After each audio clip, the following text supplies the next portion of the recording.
पूर्व दिशा में जब पहली किरणों ने पहाड़ियों की चोटियों को चूमा, तब चंद्रगढ़ जाग उठा। ये कोई साधारण राज्य नहीं था। चंद्रगढ़, जहां नदियां और रत्न बरसाती थीं, जंगलों में इत्र की खुशबू बहती थी और लोग राजा सूर्यवर्मा को जीवित धर्म कहते थे। राजमहल की ऊंचाई आसमान से बातें करती थी, लेकिन उसकी दीवारों में एक अजीब सी खामोशी पिघली रहती थी। एक ऐसा दर्द जो राजसी भव्यता के भीतर छिपा था। राजा सूर्यवर्मा लगभग 40 वर्ष के थे।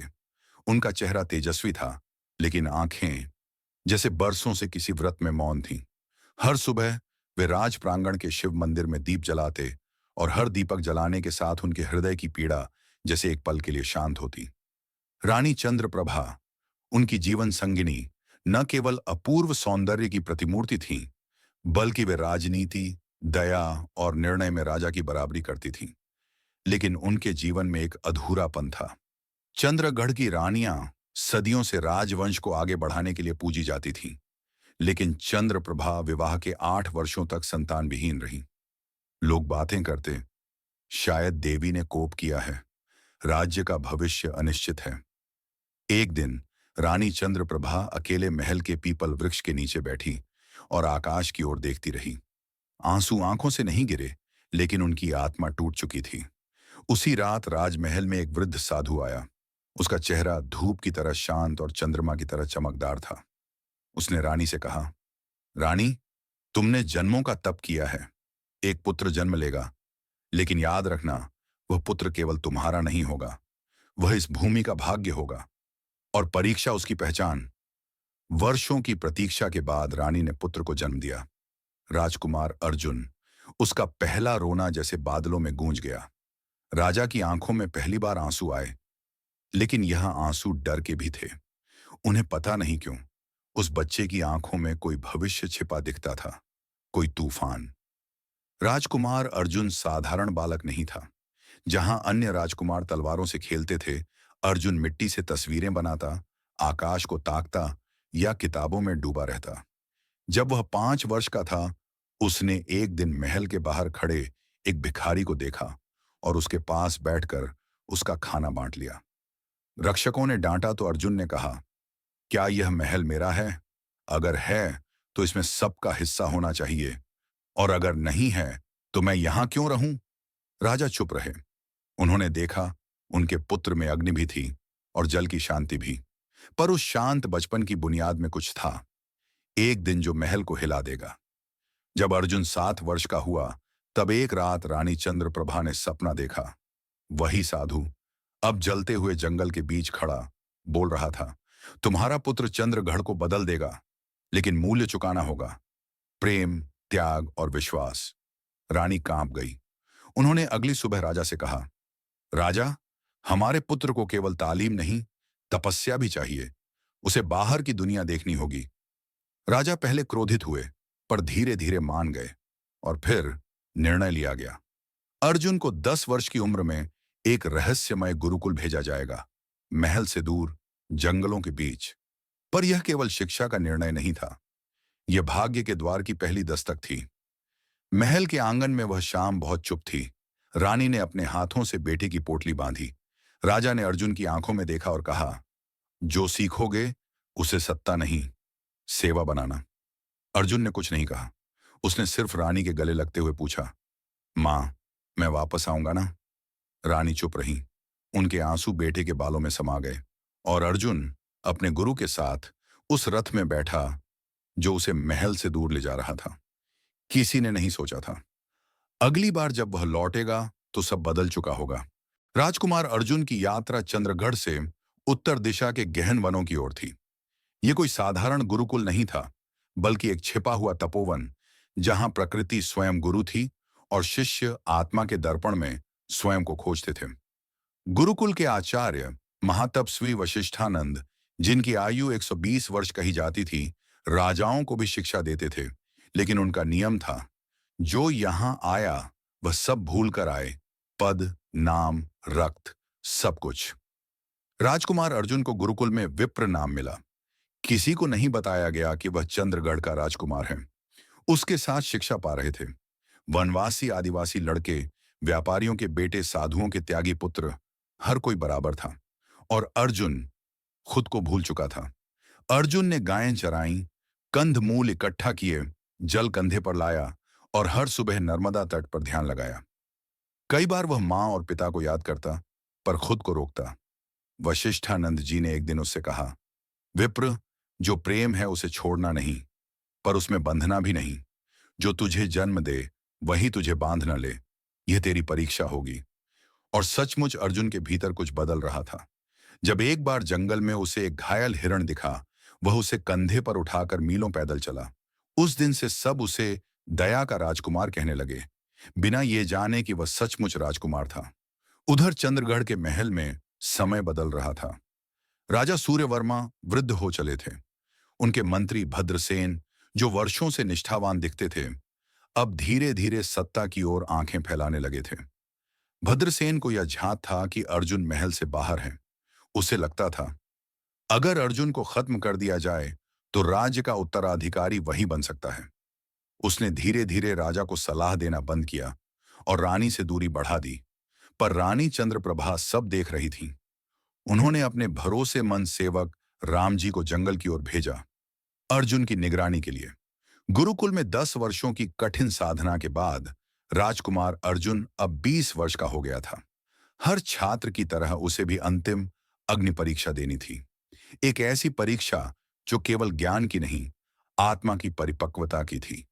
उसे एक रात जंगल में अकेले रहना था। न कोई अस्त्र, न अन्न, न दीप। वहीं उसी रात भद्रसेन ने अपने गुप्त सैनिक भेजे। जिसे विप्र कहते हैं, उसका अंत कर दो। लेकिन जो नहीं जानते थे वो यह था, अर्जुन अब केवल एक राजकुमार नहीं था, वह स्वयं एक शक्ति बन चुका था। रात के घने अंधकार में जब भद्रसेन के सैनिकों ने अर्जुन पर हमला किया, वह शांत बैठा रहा। उनकी तलवारें उसकी त्वचा को छुई तक नहीं, क्योंकि अर्जुन ने भय त्याग दिया था। उसने कहा, जो जीव मृत्यु को पहचान लेता है, वह किसी अस्त्र से नहीं डरता। गुरुकुल के आचार्य और अन्य शिष्य दौड़कर आए और पहली बार महातपस्वी वशिष्ठानंद ने अर्जुन को गले लगाते हुए कहा, तुम अब विप्र नहीं रहे, तुम धर्मवीर अर्जुन हो। जाओ, अब तुम्हारा समय है अपने सत्य की ओर लौटने का। अर्जुन अब 20 वर्ष का वापस लौट रहा था, लेकिन न रथ में, न राजसी वस्त्रों में। वह जंगल से पैदल चलकर धोती और चादर में लिपटा चंद्रगढ़ की ओर जा रहा था। कभी वही राज्य जहां उसका जन्म हुआ था, अब उसका इंतजार कर रहा था। पर वहां उसे कोई स्वागत नहीं मिलेगा, क्योंकि अब वहां भद्रसेन बैठा है। चंद्रगढ़ की सीमाओं पर अब एक नया सूरज उगा। धूल से भरे पैरों वाला एक युवक, जिसकी आंखों में संकल्प जल रहा था, धीरे धीरे उस भूमि की ओर बढ़ रहा था जहां उसका जन्म हुआ था। अर्जुन अब कोई बालक नहीं था, वह अब धर्मवीर अर्जुन था, नाथहीन लेकिन सत्य का संरक्षक। राज्य के द्वार पर पहुंचा तो पहरेदारों ने उसे पहचानने से मना कर दिया। राजमहल में अब भद्रसेन महाराज हैं, रानी महीनों से दर्शन नहीं देती, एक सिपाही बोला। अर्जुन ने कोई विरोध नहीं किया। वह वहां नहीं रुका। वह सीधा पुराने महल के शिव मंदिर की ओर गया, जहां कभी उसके पिता दीप जलाते थे। रानी चंद्रप्रभा अब वृद्ध हो चली थीं। भद्रसेन ने उन्हें महल के एक कोने में सीमित कर दिया था। सेवा करने वाले लोग भी बदल दिए गए थे, लेकिन एक सेवक अब भी वफादार था, राम जी, वही जिसने अर्जुन की खबरें वर्षों तक छुप कर लाईं। रानी जब पहली बार शिव मंदिर में अर्जुन की परछाई देखती हैं, तो कुछ नहीं बोलती। आंखें उस चेहरे को पहचानती हैं जो अब शांत है, स्थिर है और मजबूत। क्या तुम? हाँ मां, अर्जुन कहता है, मैं लौट आया हूं। वो क्षण चंद्रप्रभा के जीवन का पुनर्जन्म था। उधर भद्रसेन को सूचना मिली, कोई योगी आया है जो स्वयं को अर्जुन कहता है। भद्रसेन हंस पड़ा। वो मरा नहीं अब तक, लेकिन उसके भीतर भय की लहर दौड़ गई। उसने अपने गुप्तचरों को भेजा, अर्जुन की चाल, बातचीत, दिनचर्या, सब पर नजर रखने के लिए। उसने जनता को यह कह रखा था कि अर्जुन कभी था ही नहीं, एक अफवाह, एक सपना। और अब जब वह सामने था, सच्चाई उसके महल की नींव हिला सकती थी। अर्जुन ने कोई राजनीतिक दावा नहीं किया, न उसने सभा में प्रवेश मांगा, न किसी पद की मांग की। वह सिर्फ नगर में लोगों की सेवा करने लगा, बीमारों का इलाज, गरीबों को अन्न, बच्चों को शिक्षा। धीरे धीरे लोग उसके पास खींचने लगे, वह युवाओं के लिए प्रेरणा बन गया। वे उसे धर्मपुत्र कहने लगे। भद्रसेन के लिए यह सीधी चुनौती थी। बिना तलवार अर्जुन जनता का दिल जीत रहा था। एक दिन अर्जुन को पता चला कि भद्रसेन ने गांव की भूमि एक विदेशी व्यापारी को बेच दी है और वहां के लोग बेघर हो रहे हैं। वह पहली बार जनता के बीच खड़ा हुआ और बोला, जिस भूमि ने हमें जन्म दिया, क्या हम उसे बेचना स्वीकार कर सकते हैं? यह केवल जमीन नहीं, यह हमारी मां है। लोगों ने पहली बार भद्रसेन के खिलाफ आवाज उठाई। भद्रसेन ने अर्जुन को बंदी बनाने का आदेश दिया। इस ढोंगी तपस्वी को कारागार में डाल दो। अर्जुन को पकड़कर महल के पुराने कालकोठरी में बंद कर दिया गया। वही जगह जहां राजा अपने सबसे खतरनाक अपराधियों को डालते थे। रानी चंद्रप्रभा बेबस थीं। उन्हें महल से बाहर निकलने की इजाजत नहीं थी। पर उस रात एक अद्भुत घटना हुई। काल कोठरी में जहां सांस भी भारी लगती थी, वहां अर्जुन धैर्य से बैठा रहा। उसने न भोजन मांगा, न रोशनी। तीसरी रात एक अज्ञात साधु दीवार के उस पार से बोला, तुम अर्जुन हो ना? हाँ। क्या तुम भयभीत हो? नहीं। फिर समझो, परीक्षा अब समाप्त होने को है। अगली सुबह दरवाजा खुला। पहरेदारों को आदेश मिला था, अर्जुन को जंगल के काले झरने में फेंक दो। लेकिन जैसे ही वे उसे झरने की ओर ले गए, झरने के पास एक गुफा से तेज प्रकाश निकला। एक सफेद घोड़े पर एक योगी निकला, जिनकी आंखें जल रही थीं। सैनिक अंधे हो गए उस प्रकाश से और अर्जुन बेहोश हो गया। जब उसे होश आया, वह राम जी के घर में था, वही पुराना सेवक जिसने उसकी रक्षा की। रानी चंद्रप्रभा को जब अर्जुन की मृत्यु का समाचार दिया गया, उन्होंने शिवालय में प्रवेश किया और 3 दिन तक बिना जल के ध्यान किया। चौथे दिन उन्होंने शिवलिंग पर जाकर कहा, हे भोलेनाथ, एक मां तुम्हारे सामने खड़ी है। अगर मेरा बेटा जीवित है तो मुझे दर्शन दो, अगर नहीं तो मुझे अपने चरणों में बुला लो। उसी क्षण मंदिर के द्वार पर अर्जुन खड़ा था। वस्त्र फटे हुए, शरीर झुलसा हुआ, लेकिन आंखें चमक रही थीं। रानी बेहोश होकर गिर पड़ी। अर्जुन ने उन्हें उठाया और कहा, मां, मैं लौट आया हूं, अब सिर्फ तुम्हारा नहीं, इस राज्य का पुत्र बनकर। अर्जुन ने अब मौन तोड़ दिया।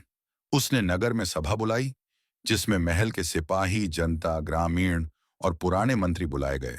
वहां उसने सबके सामने भद्रसेन की सच्चाई रखी। उसके हस्ताक्षर की नकलें, जमीन के नकली सौदे और रानी को बंदी बनाकर रखा जाना। भद्रसेन सभा में आया, तलवार लेकर। बोला, ये तपस्वी झूठा है। कोई प्रमाण है कि ये अर्जुन है? अर्जुन ने उत्तर दिया, मैं कोई प्रमाण नहीं लाया। मैं वह अर्जुन हूं जो इस राज्य के हर दरवाजे की आवाज पहचानता है। वह आगे बढ़ा और भद्रसेन से कहा, अगर तलवार से ही न्याय तय होता तो राजर्षि कभी होते ही नहीं।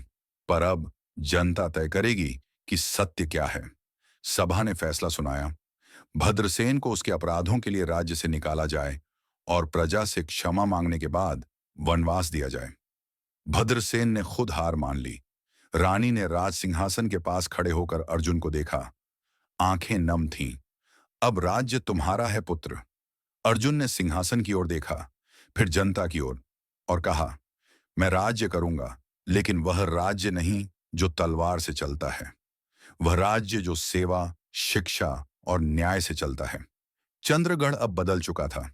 अर्जुन ने राज्य में नए गुरुकुल, निःशुल्क चिकित्सालय और स्त्रियों के लिए विशेष शिक्षा केंद्र स्थापित किए।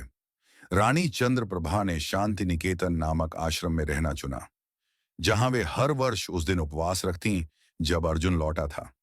राजा सूर्यवर्मा की समाधि पर अर्जुन ने एक दीप जलाया और हर शाम वहां जाकर प्रार्थना करता। अर्जुन अब केवल एक नाम नहीं रहा, वह चंद्रगढ़ की आत्मा बन चुका था। लोग उसे राजर्षि अर्जुन कहने लगे। उसके राज्य में न कोई भूखा था, न भयभीत। और अंत में एक वृद्ध दिन, जब अर्जुन ने शिवालय में ध्यान करते हुए आंखें मूंदी, तो उसकी सांसें रुक गईं। उसकी समाधि पर आज भी लिखा है, धर्म से जन्मा, सेवा में जिया और प्रेम में समा गया। राजर्षि अर्जुन की मृत्यु के कई वर्षों बाद चंद्रगढ़ शांत था, लेकिन स्थिर नहीं। लोगों के दिलों में अब भी अर्जुन की शिक्षाएं जीवित थीं, लेकिन महल अब एक बार फिर खाली हो चला था।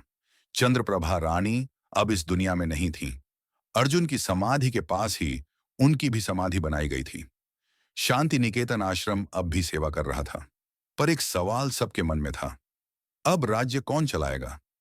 राज्य के एक छोटे गांव में एक दिन आश्रम के द्वार पर एक नवजात बालक मिला, झोले में एक पत्र के साथ। इस बालक का नाम मैंने नीलकंठ रखा है। यह अर्जुन के रक्त से नहीं, लेकिन उसके आदर्शों से जन्मा है। इसकी रक्षा करना। बालक का रंग सांवला था, आंखें नीली और ललाट पर एक सफेद तिल। गुरु दयानंद, जो अर्जुन के समय में एक विद्यार्थी थे, अब आश्रम के प्रमुख थे। उन्होंने उस बालक को अपने पुत्र की तरह पाला। नीलकंठ बड़ा हुआ, तेजस्वी, जिज्ञासु, पर शांत। वह अर्जुन की कहानियां सुनते सुनते बड़ा हुआ। हर रात समाधि के पास बैठकर अर्जुन को याद करता। नीलकंठ की शिक्षा विशेष थी, ध्यान, शास्त्र और धर्म नीति में पारंगत। तलवार नहीं, लेकिन धैर्य, भाषण और सेवा उसकी शक्ति थी। वह हर रोगी की सेवा करता, हर बालक को पढ़ाता। जब वह 18 वर्ष का हुआ, गुरु दयानंद ने उसे कहा, अब समय आ गया है, तुम्हें उस भूमि की सेवा करनी है जिसे अर्जुन ने धर्म भूमि बनाया। राज्य में शांति थी, लेकिन एक छिपा हुआ खतरा बढ़ रहा था। सिंधुराज, एक दुष्ट पड़ोसी राजा, जो चंद्रगढ़ की बढ़ती ख्याति से ईर्ष्या करता था। सिंधुराज ने राज्य में अफवाहें, भ्रष्ट व्यापार और भाड़े के सैनिक भेज दिए। लोगों में भ्रम फैलने लगा। शासन कौन चला रहा है? क्या अर्जुन का राज्य अब भी सुरक्षित है? नीलकंठ ने अब पहली बार महल के सभा में कदम रखा। वहां बैठे वृद्ध मंत्री उसे देखकर बोले, क्या तुम अर्जुन के उत्तराधिकारी हो? नहीं, नीलकंठ ने उत्तर दिया, मैं केवल उसका सेवक हूं। लेकिन जब तक एक भी व्यक्ति पीड़ित है, अर्जुन की आत्मा जीवित है और मैं उसका प्रतिनिधि हूं। नीलकंठ ने कोई सेना नहीं बनाई। उसने गांव गांव जाकर लोगों से कहा, हमें बाहरी युद्ध से पहले भीतरी सच्चाई पहचाननी होगी। उसने सभी जिलों में जन पंचायत बनाई, जहां हर निर्णय आम जनता के द्वारा हो। धीरे धीरे चंद्रगढ़ फिर जागने लगा। वृद्ध, युवा, स्त्री, हर कोई इस युवक के शब्दों से प्रेरित होने लगा। एक दिन नीलकंठ को यह सूचना मिली कि राज्य के ही एक पुराने मंत्री ने सिंधुराज के साथ गुप्त समझौता किया है। वह मंत्री चतुरसेन था, जो पहले अर्जुन के विरोधी रहे थे। नीलकंठ ने बिना क्रोध के चतुरसेन को महल बुलाया। आपको डर था कि एक अनाथ बालक राज्य चला नहीं पाएगा? हाँ, चतुरसेन ने झुककर उत्तर दिया। तो अब न्याय आप तय कीजिए। क्या आपको सिंहासन चाहिए या सेवा? चतुरसेन स्तब्ध रह गए। उन्होंने नीलकंठ के चरणों में गिरकर कहा, तुम सच में अर्जुन के उत्तराधिकारी हो, रक्त से नहीं, विचार से। अब सिंधुराज ने खुला युद्ध घोषित कर दिया। उसकी सेना सीमाओं पर पहुंच गई। राज्य में भय फैल गया।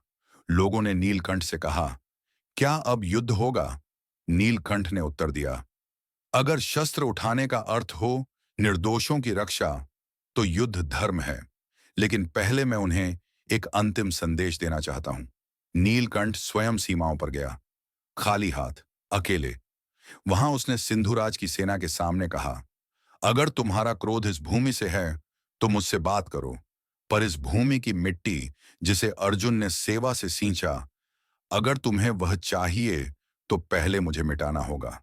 सिंधुराज क्रोधित हो गया, तुम एक युवक हो, मुझे डराने आए हो? नहीं, नीलकंठ मुस्कुराया, मैं तुम्हें चेताने आया हूं, क्योंकि जिस भूमि पर धर्म खड़ा हो, वहां अधर्म कभी नहीं टिकता। सिंधुराज ने चेतावनी को अनदेखा किया और चंद्रगढ़ की सीमाओं पर हमला कर दिया। पर नीलकंठ ने पहले से ही एक योजना बनाई थी। उसने युद्ध भूमि को एक उपवन में बदल दिया, जहां तलवारों से पहले संवाद रखा गया। वह स्वयं बिना शस्त्र के सफेद वस्त्रों में सामने आया।